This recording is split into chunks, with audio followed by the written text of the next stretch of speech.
Presiden.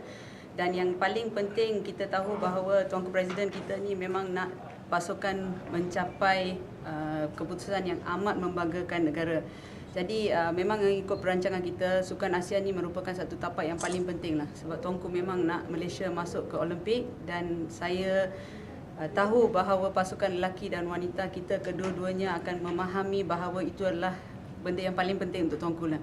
Jadi kami akan berusaha dengan sedaya upaya kita untuk mendapat pingat emas, supaya kami boleh ada hak untuk memujuk Tuanku Presiden kita supaya tidak meninggalkan hoki lah. Sebab beliau, Tuanku dah buat memang terlalu banyak untuk hoki.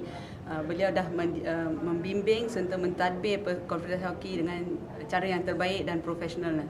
Tetapi malangnya sebab satu keputusan yang membuat ramai orang meragukan tentang prestasi hoki tim kita.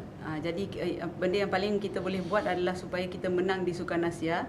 Dan memang tadi secara sebulat suara lah, semua ahli majlis Konfederasi Hoki Malaysia tidak mahu menerima ni, dan akan membuat segala usaha untuk merayu kepada Tuanku Presiden supaya tidak meninggalkan kita lah. Apakah Tuanku bagi Tengku bagi ni, you must win Asian Game then I stay, macam tu? Ada ke macam dia bagi itu adalah dia jaminan dia untuk stay? Actually Tuanku tidak menyatakan sebarang clause ke apa-apa lah. Tapi dari segi kita memahami Tuanku kan, sebab lama Tuanku berusaha untuk kita mencapai ke selepas 12 tahun ke Piala Dunia, dan sekarang memang Tuanku nak kita masuk ke Piala Asia dan supaya kita masuk ke Olimpik.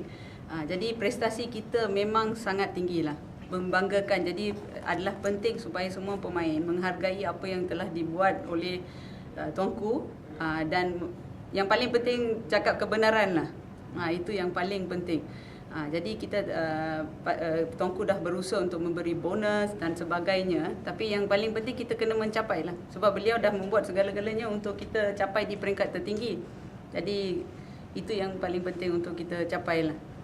Betul, adakah Tuanku katakan yang dikecewa dengan player atau dengan MHF ke macam mana? Tadi Tuanku sebenarnya seperti biasalah, Tuanku gentleman. Beliau tak mengatakan atau menyalahkan siapa-siapa untuk keputusan beliau lah. Jadi kita sebagai anak Tuanku, kita kena faham sebenarnya perbuatan kita tu betul ke salah, boleh diperbaiki dan sebagainya lah. Jadi kita sepatutnya melindungi Tuanku Presiden kita supaya kita menunjukkan prestasi yang sebenarnya. Beliau mendidik kita sebagai profesional. Lepas tu kalau kita atas masalah sebab individu-individu yang merasa diri dia lebih penting daripada sukan dan simply melontar benda-benda di mana-mana pelantar kan, jadi kita kena fikirlah. Kita kena fikir itu adalah sebenarnya benda yang betul ke salah. Dan yang paling penting saya rasa apa-apa masalah kita ada pun kita patut ketepikan dan fokus kepada apa yang kita perlu capai. Itu yang paling penting. Itu yang satu kesedaran yang penting lah. Jadi kalau Tuanku tidak mementingkan martabat negara, saya rasa Tuanku pun tak akan memberi keputusan seperti ini sebab beliau sayang. Saya masih kenang Sukan Asia bila kita dapat pingat perak Sukan Asia kedua yang lepas. Tuanku sampai lari ke atas dan ke bawah. Jadi dia memang sayang tim sangat. Jadi dia nak tim menang dan kita boleh menang. Saya rasa Tuanku tidak akan rasa hampa sekiranya kita merupakan satu pasukan yang lemah, tapi kita adalah pasukan yang kuat. Jadi kita patut sedarlah. Saya rasa pemain, pegawai, semua ahli lembaga patut mengenepikan segala-galanya dan fokus kepada kita membanggakan negara, yang seterusnya akan memberi kita hak lah untuk merayu kepada Tuanku Presiden supaya tidak. Jadi dengan satu kejohanan ni, pressure dah tentu pada pasukan, pada tim. So macam mana? Mereka pula ada masalah sendiri dengan coach baru. Boleh ke? That's the question. Saya rasa confident lah. Pasukan lelaki, especially pasukan lelaki kita dan wanita boleh mencapai segala-galanya. Jadi nak cakap pressure ni, saya rasa sepatutnya lepas 4 tahun mesti perform. Dah segala-galanya kita bagi, bonus kita bagi, pendidikan kita bagi, kerja kita bagi, best coach kita bagi dan sebagainya. Sebenarnya tiada alasan untuk siapa-siapa kita tak perform. Sekarang kita tak boleh lemak lah. Itu ikhlas daripada hati doktor saya cakap. Kita tak patut lemak supaya kita rasa kita sentiasa ada reason yang kita tak boleh capai.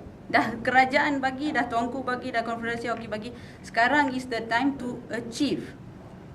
Jadi this is something they must really think about the country lah.